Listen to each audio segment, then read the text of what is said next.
Hello, everyone. Welcome to Amazing Transformations. I am super excited. As you know, we have a returning guest here who is coming. He had so much knowledge to share with us the first time that we literally ran out of time. I still had so many more questions. And as you know, he is a wealth of knowledge. Our guest today is Don Bennett. When he discovered inconsistencies within the health field, such as doctors who smoked and nutritionists who ate foods that were known to be harmful, Don set out to learn the realities of health for himself. Seeing that traditional curriculums were filled with biases, hidden agendas, misinformation, and missing information, Don became self-taught, avoiding the hurdles set up by academic tradition. He took a common sense approach to health and learn the value of looking past the conventional wisdoms. This approach allowed him to discover the realities of health. 50 years later, as a disease avoidance specialist, he now shares his wealth of enlightening and empowering knowledge with others for their consideration and benefit, and is here today to share it with you. And I am super, like I said, excited to be here. Welcome. Thank you Hi, so much. Jennifer. Good to be back. I'm glad you're here. And as you guys saw by the thumbnail, we've got an interesting topic today that I know I had so many questions for Don about nutrients and what we need, and like especially B12. I feel like that's always one of the ones that that we're told we're not going to get. And so I love this idea because we always think we're going to be healthier, especially on a raw vegan diet, and I'm like, so there are things. Possibly, is that what this is telling me, that we could be less healthy on a raw vegan diet? Well, yeah, and I'll explain in the little presentation I'm going to give exactly why that can be. And it is a shame that it's not being taught more often than it is, because it's the effects of not getting what I like to call enough of all the nutrients that we need. They're not immediate. It's not like hitting your thumb with a hammer, where your thumb is fine 1 second and the next second it's not and has to go to the hospital. Um, that's an acute condition, hitting your thumb with a hammer, but not getting enough of all the nutrients that we require, it can take decades before we come to realize that, ooh, something's wrong, something's off, because it took that long for your health to go downhill to the point where it became noticeable to you. Mhm. So since you can't get any kind of immediate feedback like you can with, hitting your thumb with a hammer or positioning a table in your living room where you don't stub your toe on it all the time. I mean, those kind of things you get immediate feedback on. The nutritional aspect of diet, you don't get immediate feedback on, like you would with, let's say, holding your breath. You'll know pretty quickly that, oh, I need to breathe. You'll know Right. within under a minute or two that, oh, I need to breathe. Not getting enough oxygen, but with not getting enough chromium, iodine, nutrients, B12D, et cetera, you may not know that for a long time, and you may not attribute it to a nutrient insufficiency. Older people who discover a vegan and raw vegan diet, and then they don't get enough of certain nutrients like D, B12, or iodine. It can take years or decades before it affects their health negatively, and they might just chalk it up to old age. They're like, oh well, I'm growing older, and this comes with old age, and that's kind of like what happens to a lot of people. But it has nothing to do with old age. It has nothing to do with aging at all. It just has to do with not getting enough of certain nutrients over a long period of time. That makes sense. And like I've heard that kind of in different ways, reading about B12, that like, okay, well, you may have storage of it, and that's definitely something that made me raise a red flag, because I heard some people telling me you don't need it, like you make it yourself. And then other people were saying you have to take it. And some people were saying you should just take it anyway, whether you've tested for it or not. And it definitely makes your head spin when you're, looking into a lot of this. Not even when I was like a newer vegan, I didn't even know about it. And then I found out a little bit later on, and when you start to look into things, you hear so much different information. And that's why I found it refreshing when I found your channel. It explained everything, like especially it took those inconsistencies and made it make sense why there were inconsistencies in a sense, and then straighten it out for us. Right. And so the essential nutrients that we could get less of, I guess, the funny thing about it is we're all trying to get healthier, and when we get to a point where we think we're our healthiest, then people are saying, you could be unhealthy as vegan, and we don't want to believe it, because it's like, okay, but I know the dangers of the dairy and meat. So obviously I know that I'm healthier, but like it's interesting that we find that there are nutrients that we can get even less of on a vegan diet. And is it that these nutrients are not in fruits and vegetables? Well, yeah, as my presentation will show, so there's two categories of nutrients. There's the ones that are supposed to be provided by food, and I say supposed to be provided by food because a lot of times they aren't, and the ones that are non-food provided, like the D and the other sunshine nutrients and B12. These are not supposed to come from food. Our bodies are supposed to either make B12 or get the D and the other nutrients that sunshine provides from the sun. So those are not supposed to be provided by food. But there's so much misinformation. Like for D, well, you got to eat fish and things that have D in it. Well, but that's not where we're supposed to get it from. And what a lot of people have a tough time wrapping their heads around is that you can make major changes to your diet and lifestyle practices where two things happen simultaneously. Your health starts to improve and your health also starts to go downhill at the same time, both at the same exact time, because you're stopping doing the things that were unhealthy, but then you also stop doing some things that were healthy at the same time. So you have those two things going on, and it's important. In other words, it's not one or the other. So that's why if you change from a typical Western diet and grains and dairy products and meat and cooked food and all that stuff, and you change overnight to the healthiest of diets where you're not eating any cooked food at all, you're not eating any animal products at all, a lot of the ill health that you were experiencing, assuming you were, starts to resolve pretty quickly over the course of weeks, months. And you notice that right away because it is resolving in a fast manner. Some things start resolving within days, or let's just say a week. You'll certainly recognize it if something starts resolving in a week's period of time. But then at the same time that you stopped doing those bad things, there were some good things associated with it that you also stopped doing that you didn't know about because no one's teaching it. But those things are going to take years before they negatively affect your health to the point where you start recognizing something. So those things you need to know something about. So people who say, oh, look, I stopped eating all that garbage and I feel so much better. Well, yes, you do. But then why 3 or 4 or 5 years later does your health start going downhill? And that's when the anti-vegans and anti-raw vegans pop up and say, see, I told you we need animal products in our diet. That's why your health is going downhill. So people just get very confused because the correct information is, it is known, it's just not common knowledge among vegans and raw vegans, and it needs to be taught more.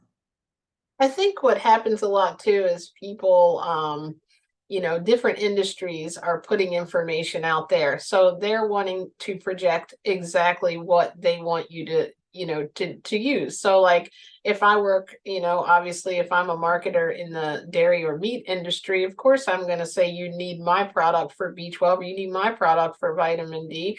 You need my the sunlight. Well, that's free. There is no National Sunlight Association that's going to want to project, that you can get these nutrients from the sunlight, where meat, has us thinking from very early on that it's necessary. That's just the way we were, a lot of us were raised.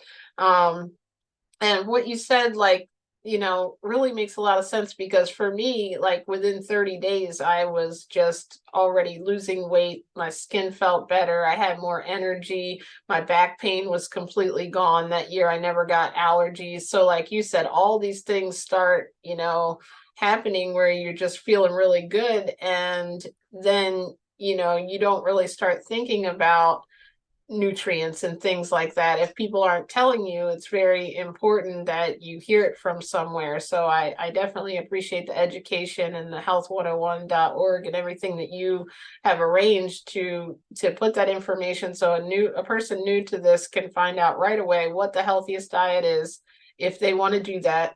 And you also explain there's other ways to do the diet, and then you explain the nutrients so that we understand not only, like, which I know you'll do in your presentation a little bit, but not only do we understand what someone's telling me, you're not just saying, okay, take B12 supplement, or don't take it. You're telling us, here's where it comes from. Here's why you might not be getting enough. That's the part that no one ever delves into, and for me, even though those things started happening, I was telling you about 6 months in, I started feeling like maybe I was getting a little bit of tingly feelings, and it could have been from something completely different. Maybe it was some exercise I was doing. But when I looked it up, it said you may be experiencing a B12 deficiency. And I'm like, huh? B12. And that's when I really started looking into it. And literally until this year, when I met you, I never had a complete understanding or full answer as to whether I need it or not and how to get it. Right. Yeah, there's too much misinformation out there and not enough accurate information. That's what it boils down to. Definitely. So what made you kind of discover this or want to put this presentation together? Like, I know I think there's a lot of misconceptions, and that's one of the things we want to do on this show is try to, with having you here, and thank you again for joining us, more than once to go over these things so that we can really, delve into these deeper topics that we want to get into. But what made you discover these inconsistencies just from kind of being in the vegan world for so long? Well, I've always been a very independent thinker, figuring things out on my own. And when I first started figuring out, am I eating the right diet? This can't be the right diet. I mean, we wouldn't have had to cook our food. We wouldn't have been able to cook our food 100,000 years ago. So I shouldn't be cooking my food now. So what can I eat without having to cook it? That's the kind of thinking that my brain would go through. So, and then what about exercise? I see so many people eating so many, exercising so many different ways. Well, they're not all the same. I mean, we've got to be designed for a particular way of exercising. What are we designed? How are we designed to exercise? What are we designed to eat? In other words, I know from a machine world and building machines and working on machines my whole life, they're designed to work a certain way. They're designed, if they require a fuel, it's a specific fuel. You can put different fuels in a car, by the way, other than gasoline, and it will run, but not for very long. You'll ruin that engine. But right. It may in the beginning seem like, whoa, I have so much more power now. Oh, look at this acceleration I'm getting. You might think that's a good thing. Now your 0 to 60 time improves, and like, oh, I can beat out a Porsche. But then the engine stops working after a couple of weeks because you put the wrong fuel in it, a fuel that it wasn't designed to have. So when I started looking as far as diet, looking at all the different diets, hundreds or thousands of different diets on the planet, I'm like, yeah, but we all have the same digestive system, no matter where we are on the planet, no matter what country we're living in, no matter where we were born, we all basically have the same digestive system. But look at all the different diets, I mean, super different diets.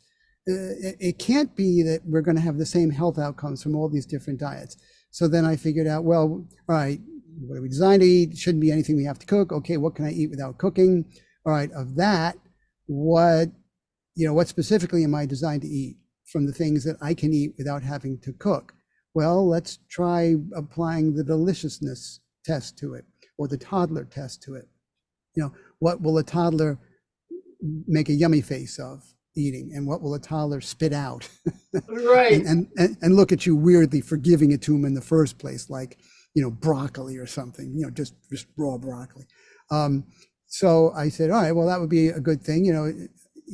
Do things that make you happy, eat things that make you happy, eat things that are yummy. Well, that would be the fruit.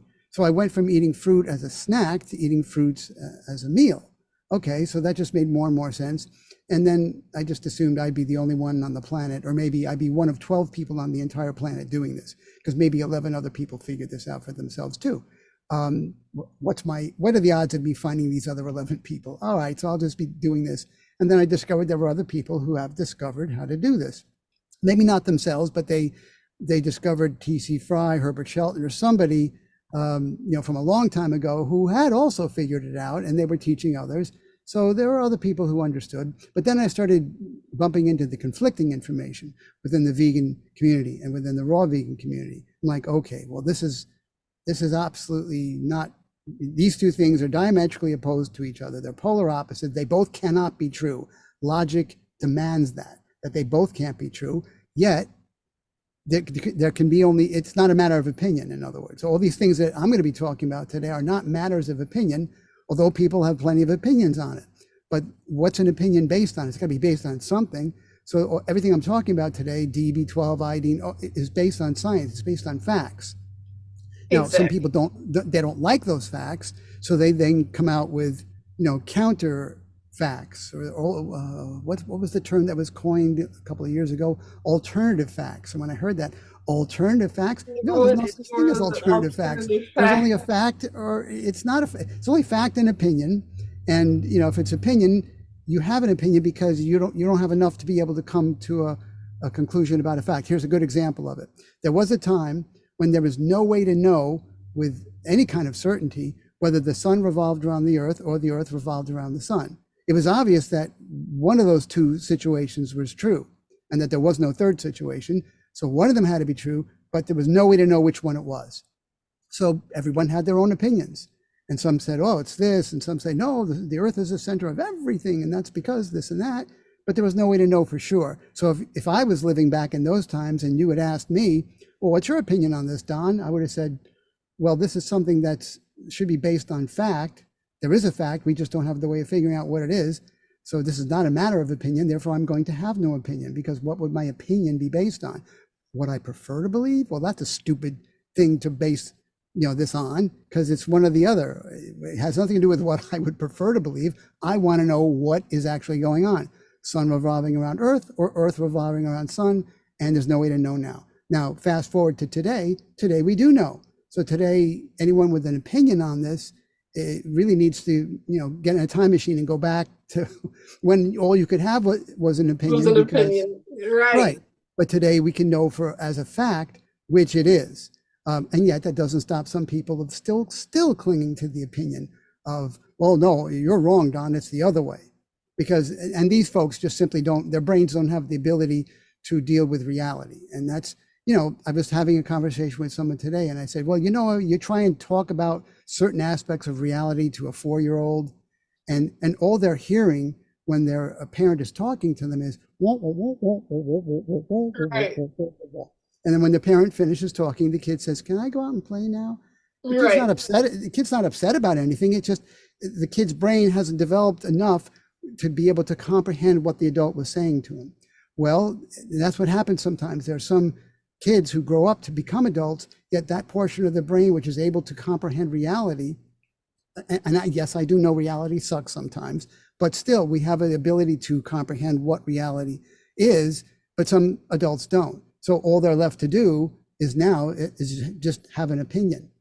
So they can't get to the facts because their brain can't do it, can't wrap their heads around it. I know that other people, just have preferred beliefs. They don't want to believe something. So they just believe what they prefer to believe. And again, they don't deal with reality. I knew as a teenager that I lived in reality where everyone else lives, whether they want to believe it or not, or whether they like it or not.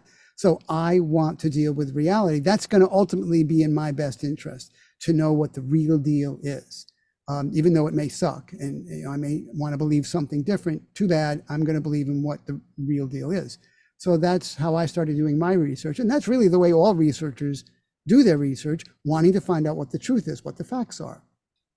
I think what happens too is even people who may have their brain based, able to handle the reality, they have so many different things thrown at them that they don't know which one is the reality. And it's just interesting the way there's so much information out there when you go to look up anything with health involved in it. That's what I find funny is there's so many different things. Like they're saying, oh, you have one doctor saying you need to have meat and you need to eat, organs and all kinds of crazy stuff, and then there's somebody else saying, well, your digestive system is a carnivore. And like clearly, when I look at the digestive system of a carnivore and that of someone who eats the plants, and then someone who is fruit based, there's definitely different digestive systems, but there's not different, like you said, opinions of who eats what. And if we really think about it, like you mentioned, if we go back millions of thousands of years, there were no ovens, so it makes sense also that we were eating fruit off of a tree. And then if you even want to narrow it down even further, like you have, you can even get more specific with it. But to me, like you said, it's just common sense if you make a comparison of this digestive system and ours, which one we're closest to. There is no, they have blood type diets and, all kinds of stuff that we're taught and told. And like even people who are based in reality, their reality is listening to a doctor who's telling them something different. Right. Well, part of the problem is we're not really in our society today, for the most part, in our culture, we're not taught as when we're growing up to think independently. I was by my mom, for sure. Think independently. She would say, think with your own brain, not with other people's brains. And I'll never forget that. Think with your own brain and not with other people's brains. I'm like, really? Yeah. She goes, yeah, your brain is just as good as anyone else's. So think with your own brain. Don't think with other people's brains, because some other people may not have your best interests at heart, or they may, but they may have misinformation. I said, oh, so they could care about me, but the information they have is incorrect and they don't know it. So it doesn't matter necessarily if you trust the person, because like, you have a family member telling you, oh no, I know you shouldn't be eating a fruit-based diet. It's horrible for you. It's very dangerous. And they know that their mother or father or brother or sister loves them. Mm-hmm. And they're not trying to give them incorrect information. It's just that the information they got was incorrect, maybe based on what they would prefer to believe. They would not prefer to believe that a fruit-based diet is the healthiest to eat, because if they would allow themselves to believe that, they would lose a lot of friends. And, so it's just interesting what the mind does, but you can use logic and common sense. For instance, you mentioned blood type diet. When I heard about that, I said, okay, I'm an open-minded researcher. Let's think if there's anything to this. Read the whole book and read the case that the animal made for it. I said, yeah, but I do know a lot of people make stuff up and they just say things to write books and get popular and make money. How would I figure this out for myself, not relying on the book, Eat Right for Your Blood Type? Well, let's think. Do other animals, our closest cousins in the animal kingdom, do they have different blood types like we humans do? Well, that would be a good question to answer, because if the answer is no, we're the only ones with these blood types, well, then I have to continue researching. But if they do, and I know they all eat the same diet, they don't eat different diets based on their blood types, and it turns out they have the same blood types we do. The bonobos and chimpanzees, they have the same blood types we do, and yet they're not eating differently based on their diets. They're all eating the same basic diet. And then I realized, what dictates what we're designed to eat is not our blood type, but our digestive tract. Our entire digestive system from one end to the other, that dictates what an animal is designed to eat. So, and there's a science called comparative anatomy. Oh, what do you know? Comparative anatomy as a science. So you look at comparative anatomy and you can compare one animal species to another, and within the mammals and then within the primates, and you see what, you can then figure out what we're designed to eat. And it certainly isn't all the different diets that exist today. And most of the diets are cooked food, and no other animal on the planet, with two exceptions, eats cooked food. Those exceptions are domesticated cats and dogs. They're fed cooked food. They're fed really garbage cooked food that you buy in the store, dog and cat food, because they're domesticated. Their counterparts in the wild don't eat any cooked food, and they eat much better food in the wild. But in a certain sense, humans have become domesticated, where we're eating. In other words, your dogs and cats are eating what you say for them to eat, or what an industry says for them to eat, right? You know, to buy dog and cat food. So you go and buy what an industry says the dogs and cats should be eating. Well, humans are eating what industries are saying we should be eating. Those industries are the meat industry, the dairy industry, the grain industry, etc. And then you have the biggest industry, which is the cooked food industry. It's not an official industry, but if it was, it would be the biggest industry on the entire planet, the cooked food industry. Because you go into a store, go into a big store like Publix or Walmart or Kroger, and you look at just at the foods. Well, look at the whole store. What has anything to do with cooking and what doesn't? So you'll go into the section that sells the aluminum pans that go into the stoves. Well, those aluminum pans have something to do with cooking. You're going to be cooking something in it, a casserole or an animal. So then, of course, you go in looking around the store at the things that you can eat, and most of them either have already been cooked, heated, and then you have to reheat them, or maybe you don't have to. But the point is, or you have to cook them. So it's like 99% of the stores cook food.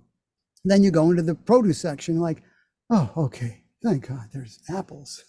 I don't have to cook the apples. And I was looking at the apple section the other day at a store, and I'm like, there's recipes, printed recipes that are right up there. You can tear off a recipe. What a nice service from the store. But it's a recipe for apple pie where you're going to cook the apples.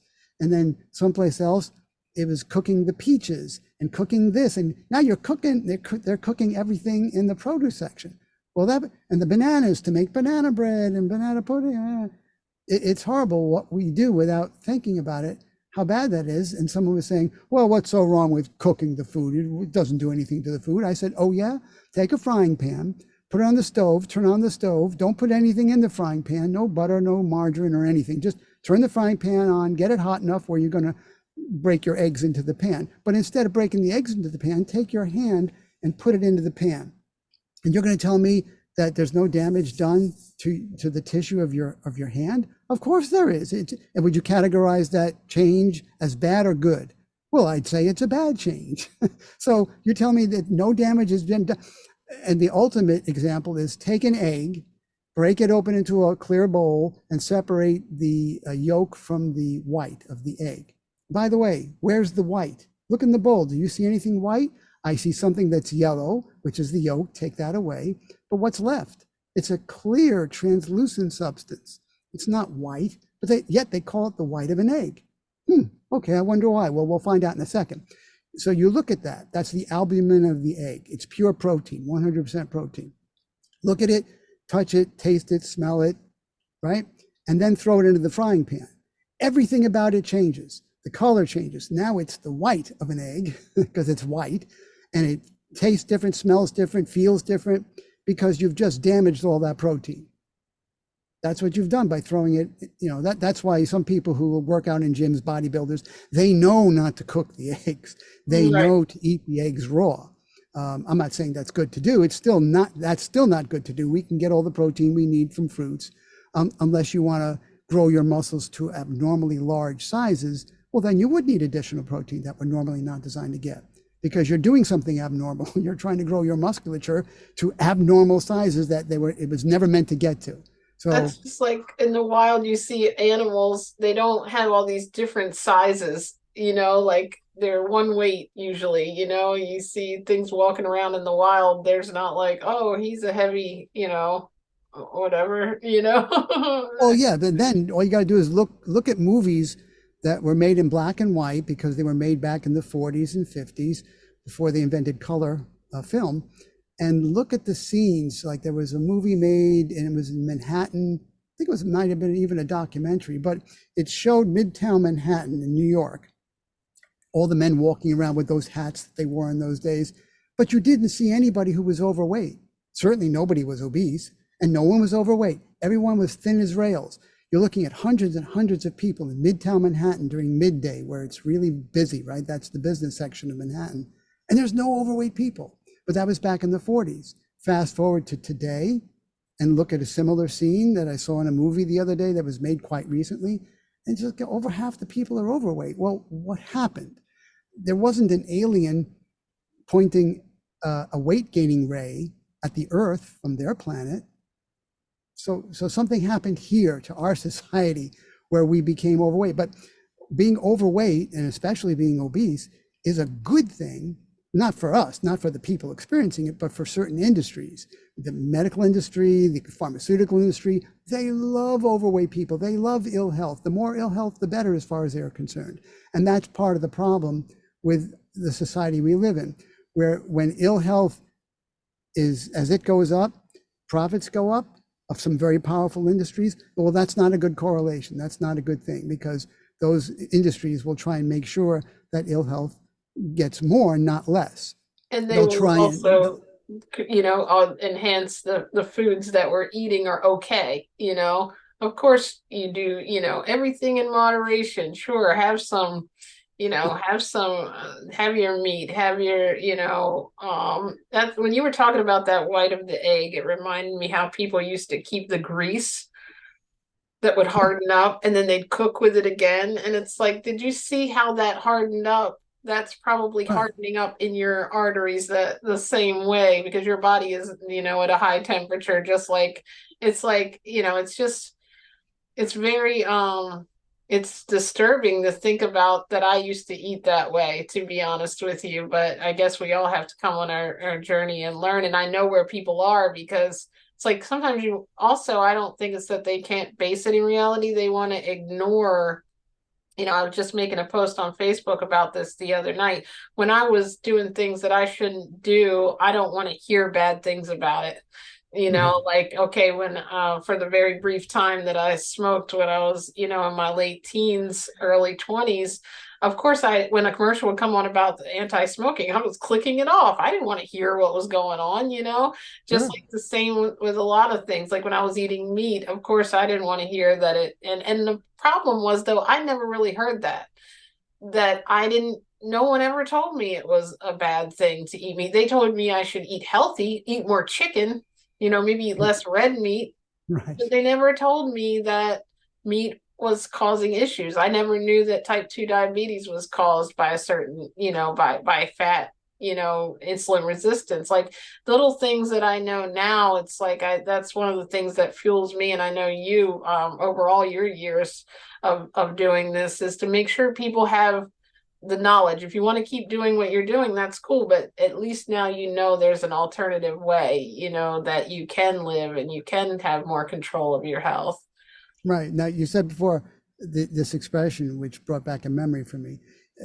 People say, well, just everything in moderation. Well, my father said that to me, and I said, cocaine? That was my one answer to him, and he's just like doing this, shaking his head. This I'm like, kid. oh, wouldn't it be more accurate to say everything that we're normally designed to do or to eat in moderation? In other words, don't overeat even on the healthiest foods. And he goes, well, yeah, okay. So everything that we're designed to do in moderation, which means everything we're not designed to do, don't do. And I Right. go, all right, it's a bit wordy, but I can get behind that. Just repeating, an expression that maybe his parents taught to him about everything in moderation. But that was my immediate go-to. Cocaine, because he's not going to say, well, yes, if you did cocaine in moderation, I suppose that would be okay. No, it isn't. It just isn't. Yeah, it's not okay that we just think these things just happen to us. Like as we get older, we're supposed to, be on medication by the time we're 50, like it's almost like people are expecting it. They go to the doctor all eager to, how am I doing, doc? But I'm still eating the same old things, same standard American diet. And it's like, oh, okay. Oh, and then people gather together like, oh, you're on those too. You're on the, yeah, I'm on the high blood pressure medication, It's like, but never fixing it. I always do this correlation. It's like having a drain that's clogged. And instead of continuing to unclog the drain with a plunger, you then decide, oh, I'm just gonna like dip stuff out of the sink. That's what it reminds me of, putting medicine in to like lower your blood pressure when instead of just getting to the root cause of it. But I never Yeah, thought of it that way. I had that same conversation with somebody the other day. They said, yeah, I'm getting this water spot. They were renting an apartment. And they said, I get this water spot on my ceiling. So I called the landlord They came in and they repainted it. They put some kind of paint called KILZ on it, which kills the mold, and they repainted over it. I'm like, well, did they stop the leak? No, they just repainted the ceiling. I said, well, you're just going to have the same problem again in another 6 months to a year, because there's obviously a very slow water leak that's causing that water stain on your ceiling of your apartment. So get on top of the landlord and say, hey, did you find that leak? Because you got to stop the leak. But Right. that's a lot of work for them to do. It's very simple for them just to paint, you know. So that's what it is with the medical industry. It's very simple to just to do these prescriptions. And believe me, there are a lot of doctors who became doctors because they really want to help people. But as my presentation that I'm about to do will show, they were just turned into basically salespeople for the pharmaceutical industry. And a lot of them realize that today, after all they went through, all the time, energy, effort, and money to become a medical doctor, they realize that they're just basically a salesperson for the pharmaceutical industry, and they get very depressed. And that's why antidepressive meds are a big, are used a lot by certain medical doctors. Not because they just have easy access to it, but because they become depressed when they find out, after all they went through, what are they doing? And their hands are so tied that they can't do things. They're not allowed to peer and come up with new things. And when they try doing something, taking a medication and then using it off label because it seems to be really helpful with this other virus, oh, they're told, no, don't do that. But it's helping people. No, you're not allowed to do that, says the AMA. So they get very depressed over this, and I understand. Yeah, it's got to be disappointing when that's what you set out to do. And I know that a lot of, like you said, they set out to help. And I've seen a lot of plant-based doctors who now have kind of switched gears and, have had to leave the industry because there was some things that didn't align with what they wanted to do. And there's some that can balance both. They can recommend diet first and then seek medication when necessary, which is really how it needs to be taught. And that has to be a whole overhaul of how things are done, and that's, like you said, the industry, when we've allowed money to get involved in things like this, it's now there's a whole bunch of different things that have to be done to make that happen. It's just like it's gotten really clouded, like you said, with that correlation of this means more money, and having to write prescriptions when you can't try other things first, and I think that that's what makes it difficult probably for doctors who all intended to, you don't really go into an industry like that for the most part. I'm sure there are some that go into it for money, but for the most part, doctors, when you're young, they want to help people. And they are helping in a sense, but are they helping fix the problem and not just manage it, in a lot of Right. cases? Well, that's what I tell everybody. I said, at least in the United States and a couple other countries, they don't have a true healthcare system. They have an ill health management system, just because that makes a lot of money. A true healthcare system doesn't. It's a true healthcare system is best for the end user, of course, for us, yes, but it's Right. not good. It's not good for an industry that's trying to maximize profits. Exactly. That is true. Yeah, so I guess let's delve into, like, obviously we know we've been talking about this whole time how we can get healthier. We know that we're eliminating the animal proteins from our diet. We know that if we don't cook our food, we're keeping the most nutrients in. So how is it possible at some point on this diet that we all know we're getting obviously better health? So what are those like nutrients that we could be deficient in? From eating a supposed healthier diet. Yeah. All right. Let's get into that. Here we go. The essential nutrients vegans can get less of on a vegan diet, and this is shocking to some. Oh no, how can this be true? Oh no. All right. Here we go. Now, first of all, just so people understand where this information is coming from, I've been researching health issues for about 50 years. I've been vegan for 49, teaching about health for 28 years. I've been raw vegan for 23 years, and counseling people based on everything that I knew for 21 years. Now, if you're wondering why I didn't start counseling sooner than that, it's because counseling people is a huge responsibility, because I'm not teaching people how to do pottery making. I'm giving them information that has the potential to affect their health, either negatively or positively. And I want to make sure it's going to be 100% positively. So before I started counseling, I wanted to make sure I had it all right. Okay, so basically I've been researching health issues for over half a century, but researching and not studying. That's what's very important to understand. And I've done it by employing the ethos of science, which is what all good researchers do. And the explanation of the ethos of science that I'm about to show you, you can find at health101.org/science. So the ethos of science says open questioning, and you should have no authorities. You should have no biases or personal preferences, and that means yours or anyone else's that you've adopted. You should have an honest desire for the facts and be able to tell fact from opinion. There should be transparency in everything that you then share with others. You should have a reliance on evidence. And by the way, evidence is not just multiple peer-reviewed, double-blinded, placebo-controlled studies of thousands of people over many decades. Their evidence has a lot of things in the evidence toolbox, including empirical evidence and comparative anatomy and a lot of other sciences. There should also be a respect for rational and honest discussion, and a health educator should have a desire to peer-to-peer. I do. A lot of my peers, sadly, do not. You should have the ability to change your position when the evidence merits it. You should have an intolerance of distortion and misrepresentation, and I am known to be famous for that one. You should have a skeptical interrogation of accepted notions. This is very important considering all the misinformation that's out there from industries like the meat industry, dairy industry, medical industry, and pharmaceutical industry. And the last one, which I think is the most important out of all of them, first, do no harm. Medical doctors take this oath. I think anyone who teaches anything that has anything to do with health should be taking that oath also. So now let's look at the essential nutrients that vegans can get less of on a vegan diet or a raw vegan diet. It's important to understand there's two categories of nutrients. There's the food provided nutrients, such as you got vitamin C and calcium and iodine and magnesium and vitamin A, etc. There's dozens of them, right? But you also have another category called the non-food provided nutrients.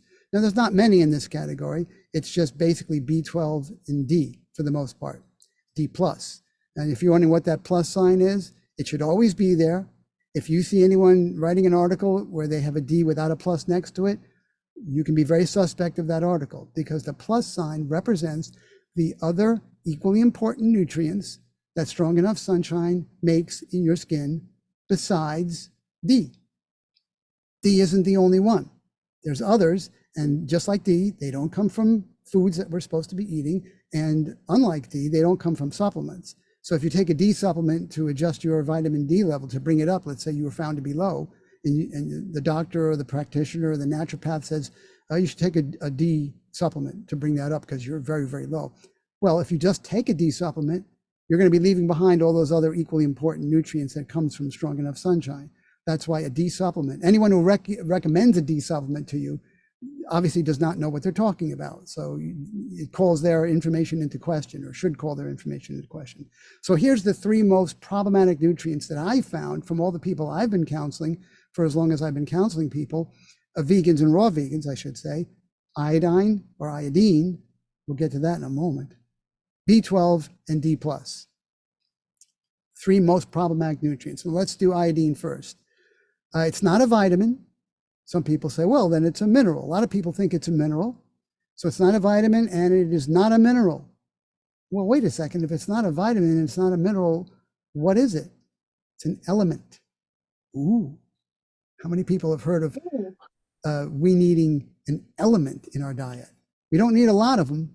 There's just one or two, but iodine is one of them. It's an element, and elements behave very differently from minerals, let's say, and from vitamins, but it's important to know. Now, let me get myself out of there so you can see the conditions associated with lower than normal levels of iodine and iodide. There's thyroid disorders, hormone-related conditions, there's cancer, and there's ADHD and asthma and arterial sclerosis, fibrocystic breast disease, COPD, diabetes.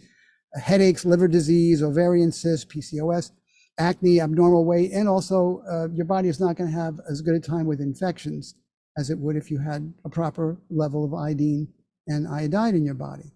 Well, boy, all these things, don't they make a lot of money for certain industries? Yes, they do. So you can guess that those industries do not like iodine and iodide. That's why it's one of the best kept secrets. Now, you should know that 100 years ago, iodine was prescribed by medical doctors. What? Yep. Medical doctors would, if they thought you were having an issue with your thyroid, and sometimes those issues were easy to see, they would prescribe iodine pills. My grandfather had them, a little tiny box with iodine pills in them. And they were prescribed by medical doctors. But that was in the day when medical doctors were practicing what was called natural medicine. And they would prescribe things based on nutrients that certain companies were making. And like iodine was put into a pill form, okay? And the pharmaceutical industry that we know today didn't exist back then. So everything was good. But then the patent medicine industry started. That's what it was called back then, the patent medicine industry. Now, why did they call it that? Because they wanted to patent things. You couldn't patent calcium. You can't patent iodine. You can't patent vitamin C. These are all natural nutrients. They cannot be patented. That's why you can have 100 different companies today selling vitamin C. Can't patent it. But this industry, started by the Rockefeller family, wanted to patent these things so they can make money on them. But how to convince the doctors? That's their goal. Let's convince the doctors to prescribe our patented meds instead of the natural-based meds that the doctors were prescribing. Well, how to do that? It's very easy. You just affect medical schools. You influence medical schools, because that's where the doctors learned what they learned. Nobody is born knowing what a medical doctor knows today. They have to learn it from a curriculum. So the Rockefeller family realized, let's influence the medical schools in such a way where they'll teach that this is the first line of defense for thyroid problems, or for a viral infection or any kind of infection. You get antibiotics, bacterial infection, antibiotics. Not stop recommending iodine. This is better. So they sold that on the basis of better. And hey, medical doctors want to prescribe the best for their patients, don't they? So how did they do this? How did the pharmaceutical industry, the fledgling pharmaceutical industry, influence medical schools? Zhing. That was simple. Money. They gave them money, and that got them seats on the board of directors. And now they were able to influence the curriculums. And fast forward to today, where you have, the biggest industry probably on the planet is the pharmaceutical industry. The cooked food industry is technically bigger, but it's not an official industry. So you have the pharmaceutical industry today doing this.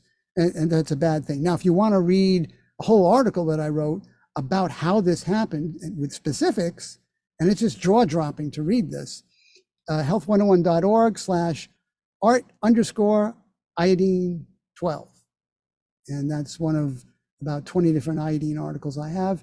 And it focuses on iodine and how the pharmaceutical industry basically got iodine out of the medical industry. All right, and if you're wondering, wait a second, Don doesn't even know how to pronounce the word iodine. I'm seeing something about how this meeting is going to end in about 6 minutes.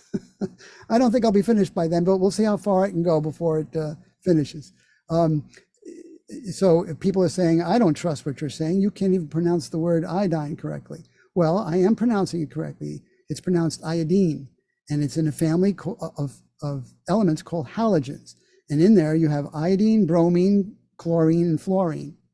And don't they all sound the same? Fluorine, chlorine, bromine, iodine, they all end in INE, right? Those are the halogens. You have another family called halides. That ends in IDE.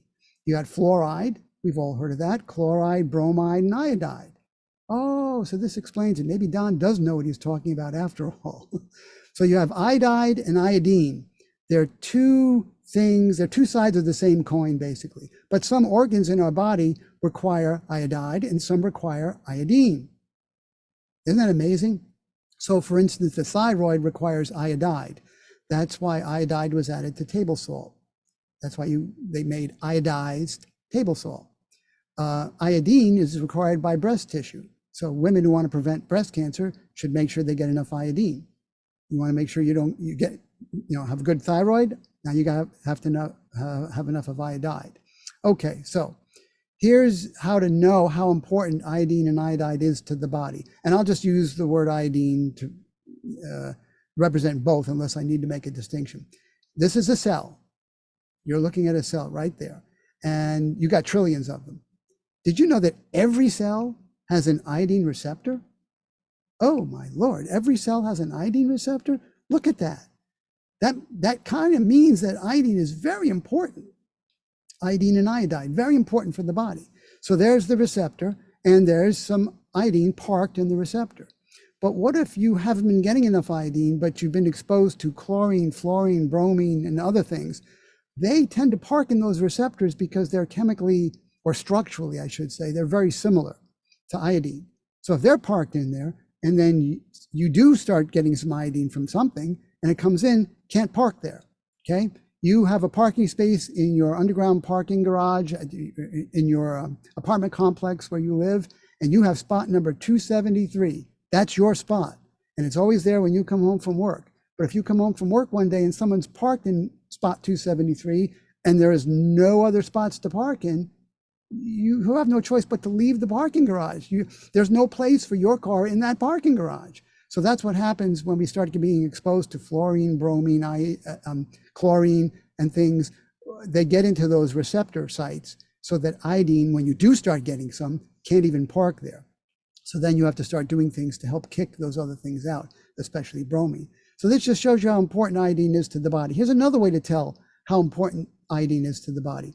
If you have any thyroid issues, any of you that have had any thyroid issues, you've gone in and you get blood tests done, lab work, and they test usually as a bare minimum TSH, T3, and T4, okay? And they look at how these numbers look and see if they're in range and everything looks okay. But what is T3 and T4? What's the 3 and the 4? So if you talk to your endocrinologist who is helping you with your thyroid medications for your thyroid, for whatever you're dealing with, hypothyroidism, let's say, and you ask, what's the difference between T3 and T4? What is that? They'll say, well, that's two thyroid hormones that are made, and one's the active, one's the inactive form. But push them on it. Say, no, 3 of what and 4 of what? They won't know. They will not know. Why? They weren't taught that these represent atoms of iodide. Atoms of iodide. And this shows you how important iodide is to the thyroid. And when 100 years ago, people were walking around with a lot of, the swollen necks because their thyroid was enlarging in an attempt to try and get more iodide in, because a lot of people had iodide deficiencies. And the people were saying, hey, government, do something about this.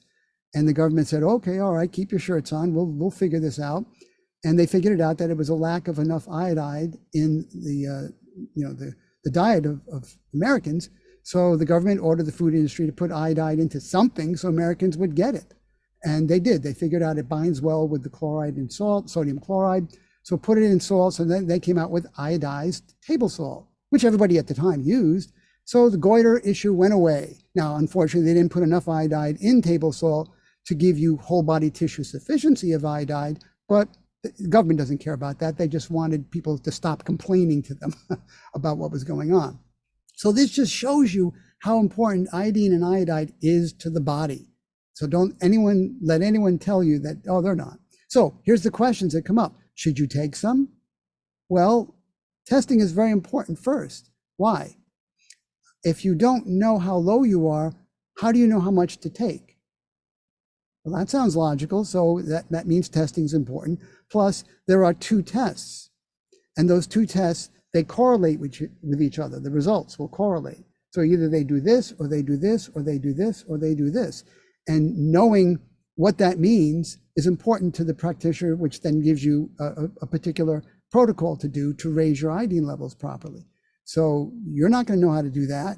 And to learn, you'd have to read a bunch of books and read them over and over again until you're really, really sure of what you're knowing, what you know, because you could do more harm than good not taking iodine properly. Or you could just not do any good at all, but you're taking iodine, but you're not really doing anything to help yourself because you're taking too little, the wrong type, etc. So the best way to resolve a low iodine level is with guidance from an iodine literate practitioner. Do any of you guys out there know of one? Oh, You know of one now? No. Okay, so here's two articles I've written out of the many iodine articles that I've penned. health101.org/art_iodine2 will explain why it's very difficult for people to do this as a DIY project. You can do vitamin D and B12 as a DIY project. You don't need any counseling to do those. You just got to get some tests done, but most people can get those tests done on their own. But iodine is different. And then my general iodine article is below /iodine. Okay, and all these links that you're going to see in today's presentation will be in the video description below, and they should be clickable. You just be able to click on them. So now let's talk about B12. B12 is the second of the three problematic nutrients. It's meant to be made by the body, but, there's always a but, isn't there? Meant to be made by the body, but if you don't have enough dietary cobalt, if your diet isn't providing enough cobalt, because that's what B12 is cobalamin, that's the molecule that gets made. If you don't have enough cobalt, which is part of cobalamin, your body isn't going to make any B12. So you need enough cobalt in your diet to do it. And a lot of people aren't getting enough cobalt in their diet because it's not being put back into the soils by the agri-industry growers. They're just putting back potassium and phosphorus and nitrogen. They're not putting any cobalt back. So if you're not getting enough cobalt, your body can't make B12, even if it's able to make it. What about not enough intrinsic factor? That could be a genetic issue, where maybe you're getting enough cobalt in your diet. But if you don't have enough intrinsic factor, now your body isn't making it properly. What about if you have enough intrinsic factor, you got enough cobalt in your diet, but you're drinking alcoholic beverages, or you're taking antibiotics or something? There's other things that can interfere with your body making enough B12. That wouldn't have happened 100,000 years ago. 100,000 years ago, we would have been fine making our own B12.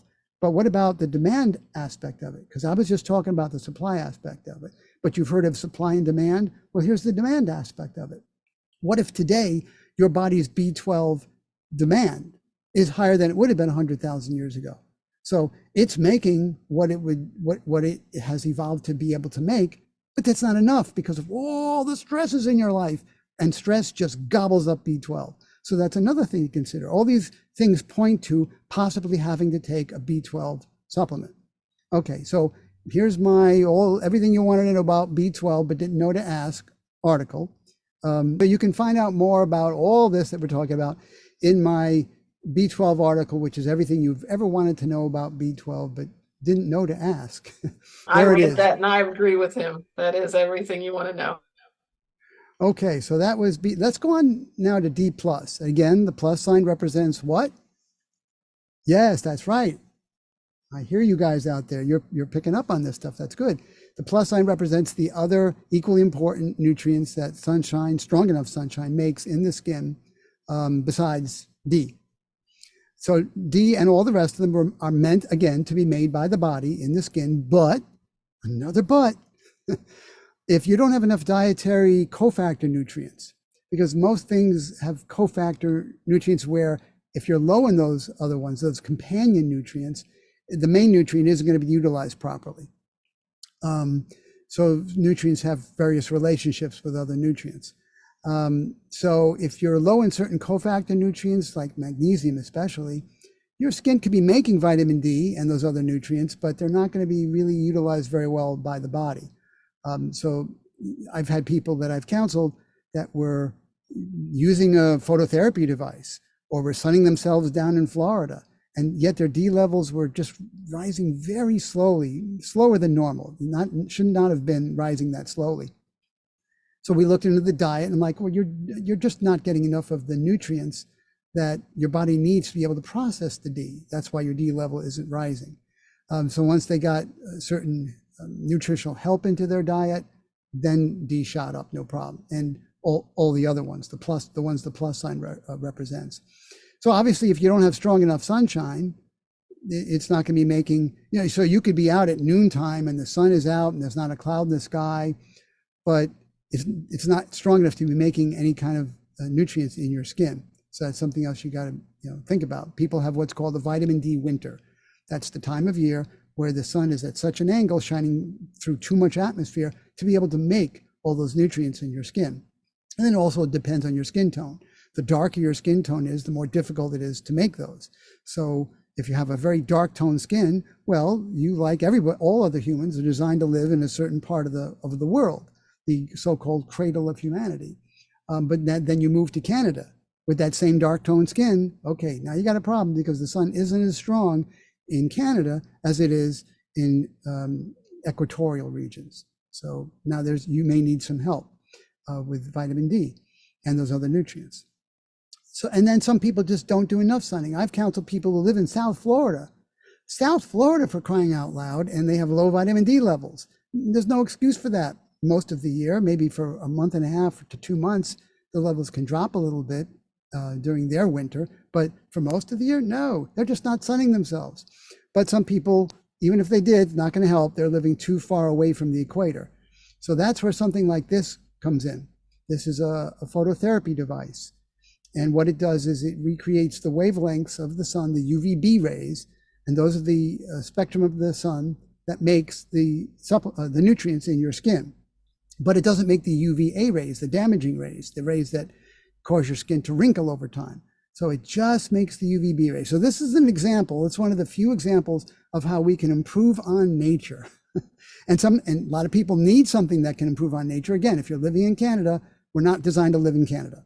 We're not, nothing against Canada. I'm just talking about the geographic location. It's too far from the equatorial regions.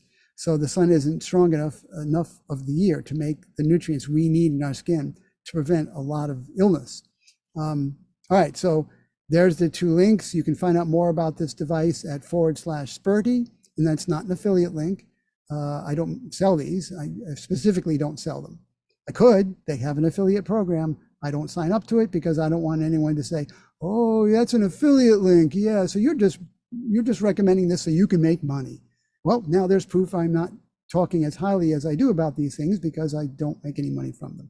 And there's my vitamin D article. Again, like most of my articles, it's very long, but very entailed.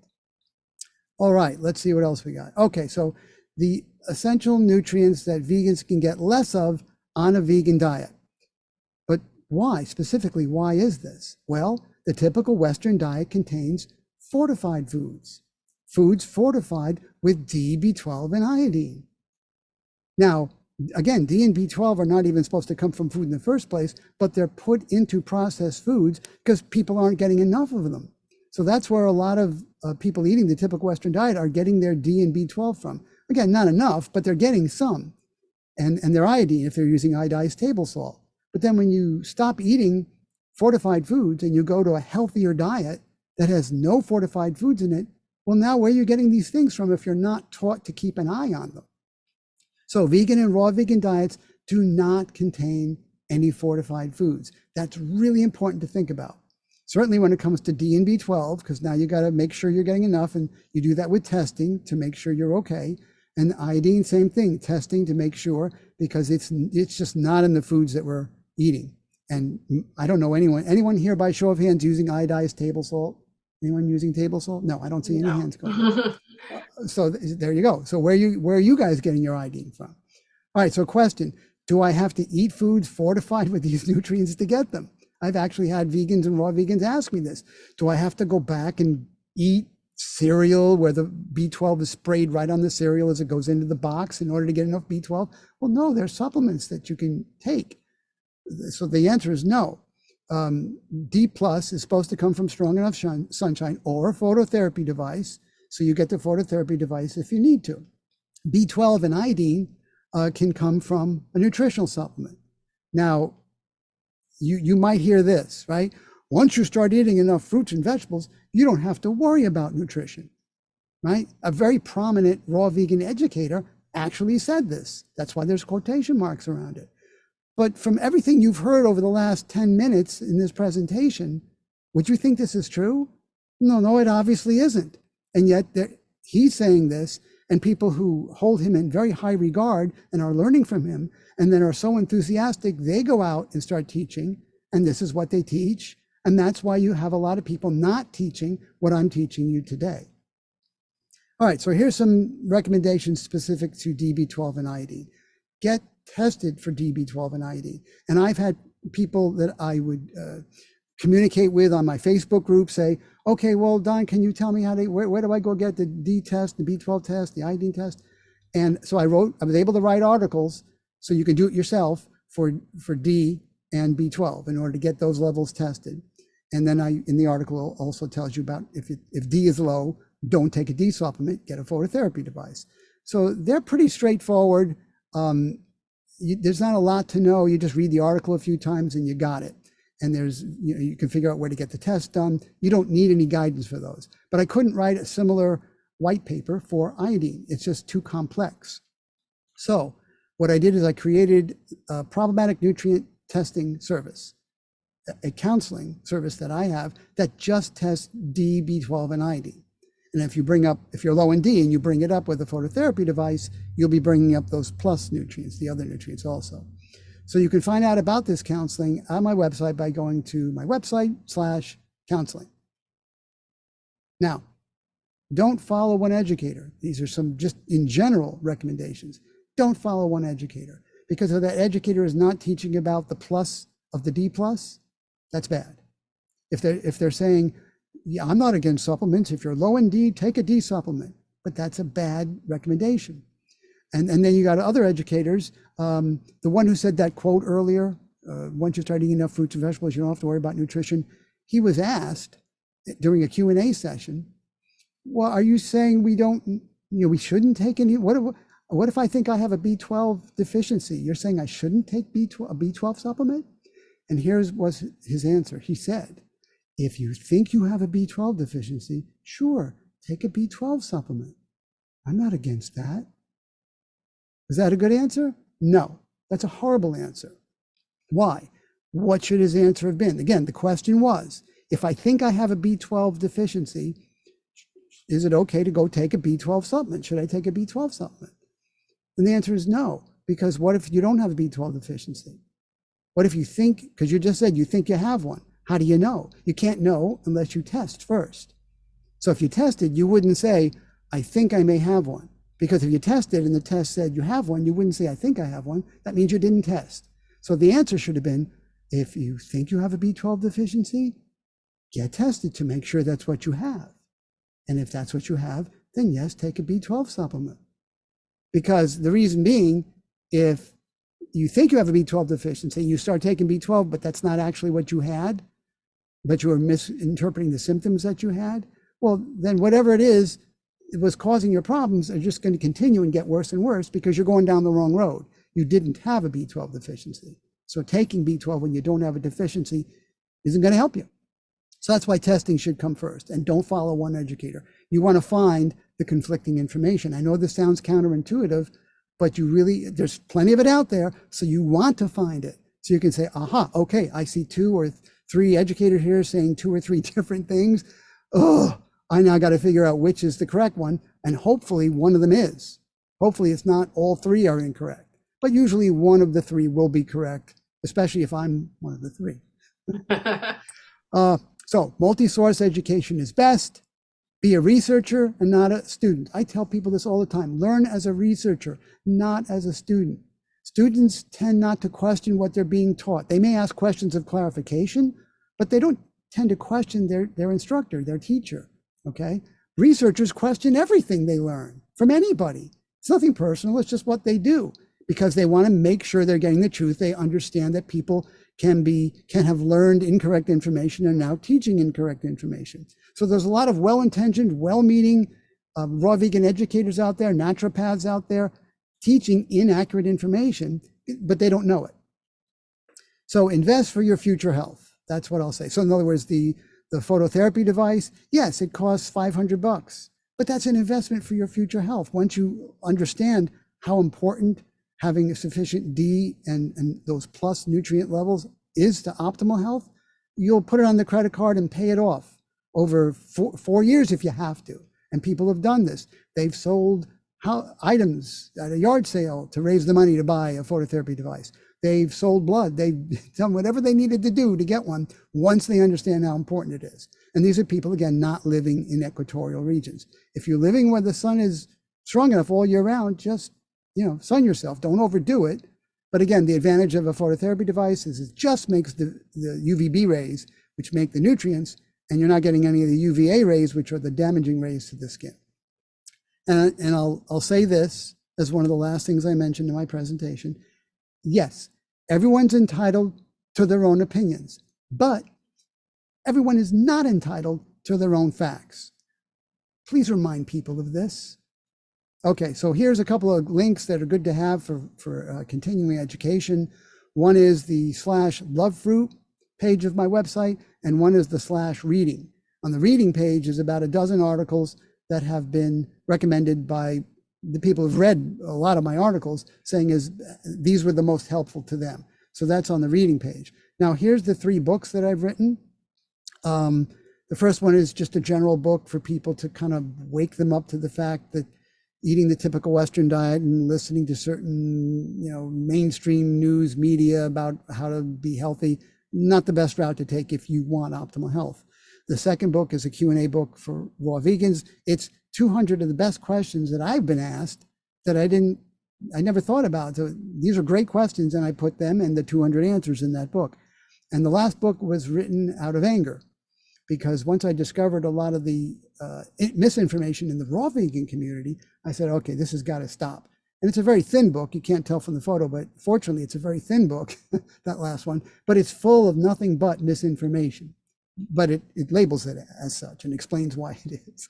Now, normally these books are for sale as ebooks or paperback books, but if any of you guys watching this at any point in time, could be a year from now, from when it gets posted, if you want free copies of the ebook versions of these books, all you have to do is go to this link here, the Love Fruit page of my website, and it'll give you the instructions on how to request the free copies of your books.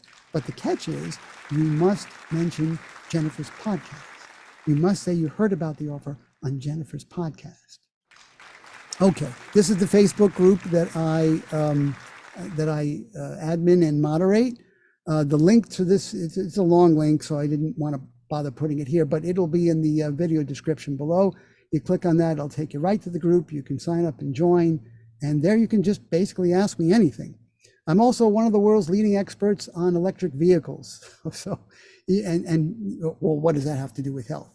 Oh, that has a lot to do with people's health, just in general, the health of people on the entire planet, the health of the planet itself, the health of all the other animals that share our planet with us. So yeah, electric vehicle is very important. And just like with diet, there's tons of misinformation out there about electric vehicles. Why? Very similar reason.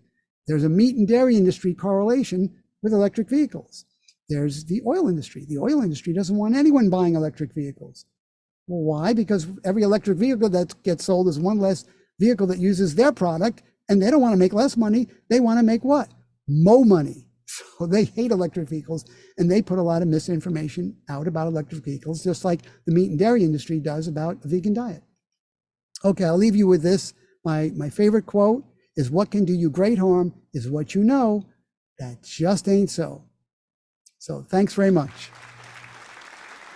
I love that. I love that little quote there at the end, because it's so true.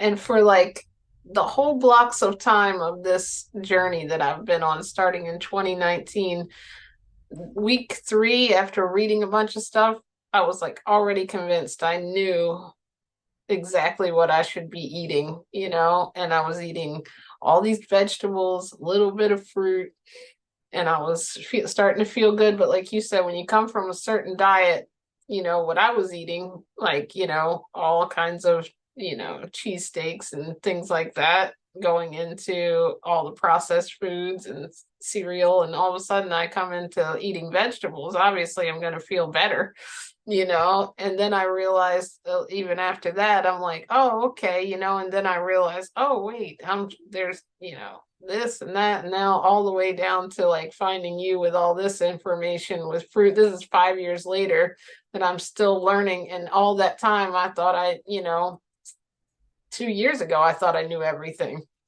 I thought I was telling people the healthiest thing they could eat was buying this, tofurkey, because I said, oh, it's better than, you're not eating meat. So like, and now I know that when I speak intelligently on things like that, I can say, yes, that's better than eating meat because you're not consuming an animal product. It's better for the environment. It's better for, your health in a sense that you're not getting the animal fat, but there are healthier, things that you can choose to eat. Excuse me. Healthier, yeah. And it all depends on how healthy do you want to be. That's why that's the first question that I ask people when they say, well, what should I do for this or what should I do for that? I said, it depends. How healthy do you want to be? And Yeah. they're like, well, what a weird question to ask. I said, no, I know you want to resolve the health issue that you have, but I want to know how healthy do you want to be in general, because that's what I'll recommend. So if on a scale of 1 to 10, with 10 being the healthiest that you're capable of being, the healthiest your genetics will allow you to be, if you want to be a 10, I'll recommend ABC for you, which will help you get rid of your current illness, but it'll also help you be the healthiest you that you can be. If you don't want to be as healthy as you can be, well, I'll recommend something else, and hopefully it'll resolve what it is you're trying. And some people say, well, how about just give me the 10 information so I can get rid of my diabetes or cancer or asthma or whatever, and then I'll dial it back down to 7 or something like that. Then I'll do a 7. I said, yeah, but if you do a 7, the odds of something coming up later on in life are better than if you were at a 10. If you're at a 10, you have the best chance of never getting a diagnosis of anything life-threatening, for sure. That's what makes them think. But it all comes down to, are they willing to do, how much do they value their health? And Jennifer, what I found is most people don't get serious about their health until they get a diagnosis of something serious. And most people don't value their health till they lose it. And then they value their health. But I say value it before you lose it, so that you don't lose it Sometimes in the not first even place. then, Don, not even Well, then. no, I know Talk there are to a people lot who of get lung people. cancer, and I knew somebody who got lung cancer. They had to remove one of his lungs, and the doctor told him, they said, Joe, listen, I can't remove your other lung, so you need to quit smoking. And Joe was like, oh yeah, oh, no problem, doc, I'll quit smoking. He didn't. He had no intention of quitting smoking because he was so addicted to cigarette smoking. And that's part of the problem, the addictiveness of, and there's physiological addictiveness, and there's psychological addictiveness, right? You can become emotionally addicted to something based on, I don't want to live differently from my tribe, so to speak, right? I don't want to live differently from my friends and family members. I want to eat the way everyone else is eating. That's an emotional addiction to eating a certain way. And then there's the physiological addiction, where if you're eating a certain way, or if you're smoking cigarettes and you go to stop, what do they say you experience? Withdrawal, Wrong. right? Well, it's not withdrawal. You're experiencing detoxification, because now you're no longer smoking cigarettes. Now your body can finally detox. I mean, it was trying to detox every day that you were smoking. It just couldn't because you were continually smoking. Now you've stopped. So now it can really do some heavy duty detoxing. And believe me, detoxing always feels horrible. So you go, oh, I stopped smoking and now I feel horrible. Let me see what happens if I start smoking again. And you start smoking again and you feel fine because the detox stops. But you don't know any of these specifics. All you know is, I want to feel fine. I do not want to feel bad. Smoking allows me to feel fine. Continue smoking. That's the thought process that goes on in the head. So that's kind of like a physiological addiction to things. It's true. And a lot of social addiction too, because like when you think about it, and that is what comes into play with food, I think, in a lot of situations, it's such a huge focus in every part of our life that you're literally having to recreate your own, we use that term a lot, but reality, because you're going to just have to accept that when you put your health first, you're going to be different than most of the people that are in the room, if not all of them, all of the time. And you're going to get those questions about, why are you, eating this, and I'm eating, why don't you just eat this one time? It's the holiday, and everything, I mean, that's the way it is. People want to bond with you and they want you to do the same thing. But I think what happens is, like, at least what I've realized is, I realized there's so many other moments in life that I enjoy other than food, that Hmm. now it's helped me to be able to refocus people on that. Like, okay, I just want to be here maybe to enjoy your company, and for all the other things, the food is great. I'm going to eat what I'm going to eat, and you can eat. It's not something that we all have to exactly do the same thing, because it's my body, my health, and I think we get clouded by that sometimes when we're in social situations, at least when we're trying to make a change. I think that's the hardest part for people in changing their diet, especially people that are really social and were used to cooking for their, family. And to take cooking out of it, that some people, like you said, never want to get to that quite that level in health where they want to recreate, where they don't want to put meals together, and so they may be like, what in your opinion, like, the obviously I know, but just to let everybody know, the healthiest diet that we can be on, if we wanted to actually eat the healthiest raw vegan diet, it would be a fruit-based diet, right? One that also supplied enough of all the All nutrients. the other nutrients. So it'd be like a well-rounded fruit-based diet, right? And that brought me to the point here on, when you were talking about the sun, like, how would we know where, if the sunlight is strong enough year round? Is there like a general area from that? Like, would you give us an like, okay, I'm in Maryland, let's just say, would that be somewhere where I could go outside? Like today it's cold, but I did go outside this morning for my, 10-15 minutes of sunlight, but am I really even getting the nutrients? I Not didn't not in think so. Maryland That's why I'm this time of saving for my light device, Don. I knew it. yeah, not in Maryland, not this time of year, and not that time of the day. It's in other words, you're not going to be able to get a sunburn if you stayed out hours and hours this morning because the sun is just simply not strong enough. So if it's not strong enough to give you a sunburn, it's not strong enough to make the nutrients in your skin. So that's why, depending on where you live, and you could just go by how you live, where you live, your skin tone, whether or not, because that's the question. Do I need a phototherapy device or do I not? That's really the bottom line question. And so that one's easy to answer, because you need to get, and anyone who says, oh no, you could just get enough, strong enough sunshine in New York during the summer and that'll carry you through to the winter. Well, they're just saying that because they're anti-supplement. They don't even know about a phototherapy device. They're just anti-supplement. And so they say, no, you don't need to take a D supplement. But, if we lived where we were designed to live, we'd be getting enough vitamin D creation, D plus creation, all year round, because we'd be walking around, we wouldn't have any clothes on, it'd be near the equator somewhere, and it wouldn't be an issue. But now we're living far away from the equator, we're walking around with clothes on, we're told to be afraid of the sun. Wear a big brimmed hat. Sun is bad. Oh, get away from sun. And that's what the medical and pharmaceutical industries, the upper managements, want you to believe, because sunshine is bad for their financial bottom lines. And so is phototherapy devices. So fortunately, we can still get things like phototherapy devices. I shudder to think if one day they managed to stop that. But phototherapy devices are not on their radar because not enough people buy them. No, Because I not didn't enough know people. even knew there was Yeah, one until I yeah, saw your exactly. So they're presentation not last going to. time. They do try and stop supplements. The medical and pharmaceutical industries do Oh try yeah. and stop supplements, and that would be a bad thing if they stopped. Well, the only supplements really is B12, iodine, and daily green boost. You don't really need much other than those three. So as long as they don't stop those three, but those three are the most helpful. So that's probably the ones they go after first. Exactly. And okay, so does the what does that do for us? Like Oh, the D plus, like we'd what? have to do a whole nother show on D and D plus for sure, but just on D alone, we'd have to do a whole nother show. It is involved in so many functions of the body that if you don't have enough, it's not like, I mean, if you really, really, really don't have enough, you get a condition called rickets. That's the technical vitamin D deficiency description, rickets.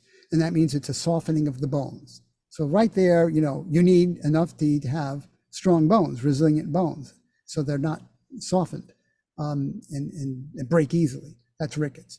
And there are people around the world who just don't get enough sunshine, or they don't get enough of the nutrients that the body requires to utilize the D made from the strong enough sunshine, and they end up getting rickets. But just because you don't get rickets doesn't mean you're getting enough D. It's not Right. like an on-off light switch which only has two positions. It's like a light dimmer. If you have a light dimmer for a light on your ceiling, you have thousands of different brightness conditions, positions. So you could have enough D to not get rickets, but not enough D to help with all the other things that D helps with in the body. And by the way, this talk I gave today focused on the 3 most problematic nutrients for vegans and raw vegans. But when you give up the fortified diet and you go to a vegan or raw vegan diet that has no fortified foods in it, those 3 aren't the only 3. They're just the biggest ones. Fortunately, they all have good tests for them, those 3, D, B12, and iodine. But there's also other B vitamins that mainstream food processors put into the foods. And if you're not getting them from the fruits and vegetables that vegans and raw vegans eat, now you have another problem. So that's why D, B12, and iodine are 3 important ones to test for, and maybe you need to take them, 1 or 2 or all 3. But then something like a really good high quality green powder is what vegans and all raw vegans and vegans should be consuming. Look, even people eating a raw vegan diet should be consuming good green powder. You know, because I know a lot of people who eat a typical Western diet, and they're sure to take a multivitamin. What are they taking? Centrum, 1 a day, Theragram. Those are worthless. Those are absolutely a waste of money. But they know to be taking them because they know that the crappy diet they're eating is not providing enough of all. So they know to take a multi. They just don't know that the multi they're taking is worthless. So even they should be adding daily green boost to their diet. So they don't want to make any dietary changes. Stop eating certain things. Okay, then just add daily green boost to their diet, and that'll help them a lot. But for vegans and raw vegans, yeah, it certainly helps a lot because you're not eating any more foods fortified with certain nutrients. And D, B12, and iodine aren't the only 3 that are fortified in the typical Western diet. That's important to remember. Let me ask you this, because someone will likely have this question. Okay, and you brought it up a little in your presentation. What if someone says, well, what's the big deal if I need this? Why can't I just eat the cereal? Can you explain why processed foods are not healthy and we should we should not be eating that to get it? Right. A particular food, especially the processed foods that you can buy, like breakfast cereals, they're going to have good properties and bad properties. So they'll have detrimental effects and beneficial effects. And people like, what, they can have both at the same time? Well, yeah. I mean, you can go get a job and that job is going to be paying you a lot of money. So like, whew, there's the beneficial effect of the job, but you hate your boss. I mean, with a purple passion, you hate your boss. So that one singular job can have beneficial properties and detrimental properties, right? So can foods. The foods fortified with certain nutrients, certainly there's the beneficial aspect to those foods, but they also have detrimental aspects. If it's a cooked food, and it always is when you're dealing with the food fortification program that the USDA has, these foods that are fortified are always cooked foods. They cook them there or you cook them, but they're generally added after the cooking process. Like that's why I say B12 is sprayed on the cereal just as it goes into the box. If they sprayed B12 on the wheat used to make the cereal and then turn the wheat into dough and cook the dough into the flakes, B12 is gone. So they have to wait until the very last second to spray that B12 on. And that's what they do. They spray it on the cereal as it goes in the box. All right, so you eat that cereal and you get B12. We're not really supposed to be able to get it that way. Our body is supposed to make it. So that B12 helps, not everybody. It helps some people, other people can't utilize it. But let's say everyone can utilize it. All right, but it's cereal, it's a cooked product. The cooking process damages various substances that were in the food. Okay, so there's a big difference in how your body reacts to a raw carrot and how it reacts to a cooked carrot. If you eat a raw carrot, everything is good. It's like if you have a home and you have people just showing up and walking into your home, but they're family members and friends, and you see them and you recognize them right away, everything is good. There's no alarm bells going off and everything's fine. That's what happens when your body eats a raw carrot. But now you take that carrot and you cook it, and now you eat it. It's like people walking into your house. They didn't ring the doorbell. They just walk right in and you don't recognize them at all. Oh my God, they gotta go. Danger, danger, danger. You don't know who these people are. So that's what happens when you cook stuff. It changes the composition of the various constituent components of the food that you're eating to where the body doesn't recognize it. When something comes into the body it doesn't recognize, alarm bells go off. It's called an autoimmune reaction. And it looks at the thing and figures out what it is, and it creates it's like a 2-piece jigsaw puzzle. So the first piece is the piece that comes in that the body does not recognize. and then it makes the second piece of the jigsaw puzzle, which is going to connect with that first piece, and then it can get it out of the body. And that's good. That's the way it should be. The problem with a cooked carrot is it's very close to a raw carrot, and a raw carrot the body recognizes. So now you've got some things where they're just a little bit off. So when it makes that second piece of the jigsaw puzzle, that second piece also attacks healthy tissue. So the body is attacking, yes, the bad stuff that came in, but because it's so close to a healthy version of it before the carrot was cooked, the autoimmune reaction is damaging healthy tissue as well. Wow. Okay, it's not like a bad virus comes in. When the body makes that second jigsaw puzzle piece to deal with that bad virus that came in, believe me, that second jigsaw puzzle piece isn't damaging any healthy tissue. It's just specifically made for that virus, and everything is, works out well.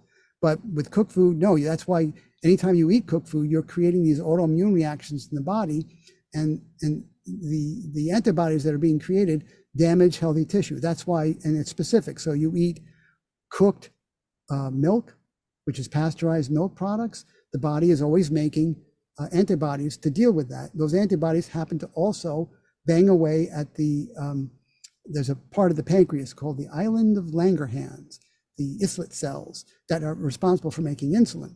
So it bangs away at that. So you eat enough dairy products, you can come up with symptoms of multiple sclerosis on your nerves because it bangs away at the sheath of the nerves, it bangs away at the pancreas, and that's what invites type 2 diabetes.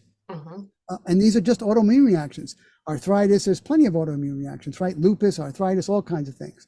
Depending on the person's genetics, depending on what they're eating and what antibodies are being made. When you stop eating cooked food, you don't have any more of this digestive leukocytosis going on, these antibodies being made, because you're not eating cooked food anymore. And that's one reason, that's the main reason you start getting healthier. I mean, if you want to eat animal products, if you honestly believe you need them in your diet, well, just eat them the way any other animal would eat an animal, eat without cooking it. And that wouldn't be very appetizing to most people. No, it wouldn't, but at least there wouldn't be those damaged particles. So at least you wouldn't have any of those autoimmune reactions going on. So you just eat the meat, you just eat the raw eggs, you just eat chicken without any cooking. But that's dangerous to do, and we're not designed to do it. So what can we get from uncooked chicken? We can get salmonella. But what about animals that are designed to eat chickens? Do they get salmonella? No. The salmonella goes in there, but they're not affected by it the way we would be. Another clue that we're not designed to eat uncooked chicken. Right. And we definitely, other animals that have the same digestive system as us would have the same effect if they tried to eat it.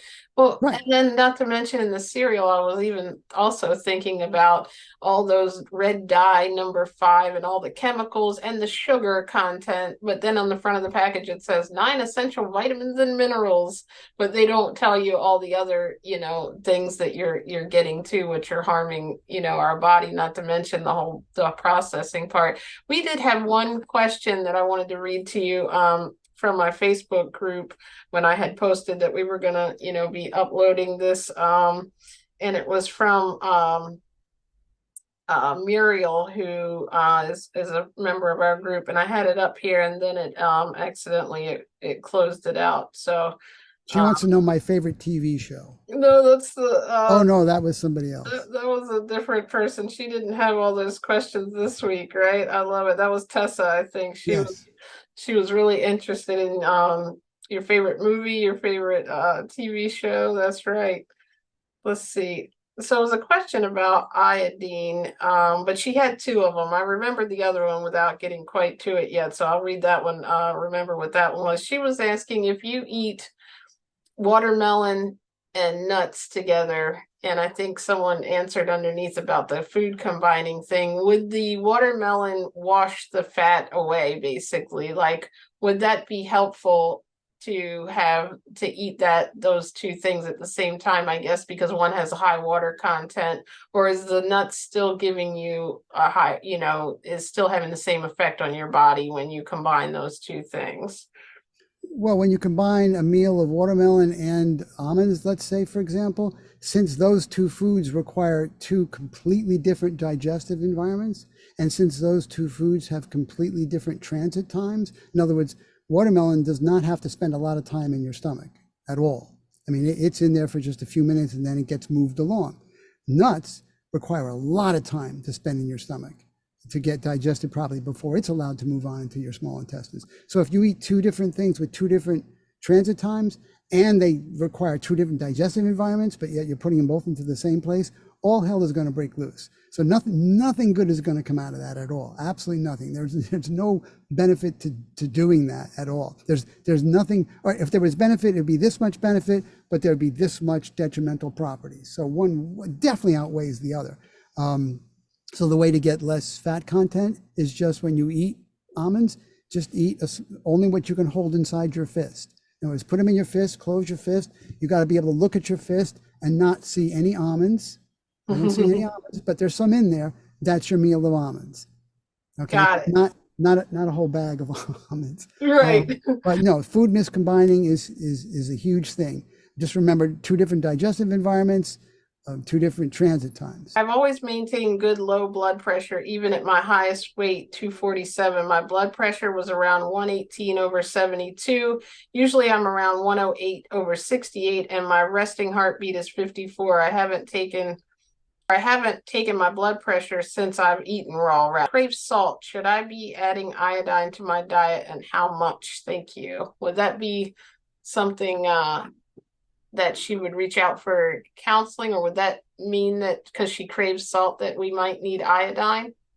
Well, no, if she's getting cravings for salty things, it's probably because she's not getting enough sodium from the foods that are being grown for her by agri industry. We'll conclude another amazing Plants4mations. Thank you everyone for joining. Don, thank you. I know you have to run. Muriel, he's going to finish that answer in the comments. Thank you, Don. Thank you everyone for joining.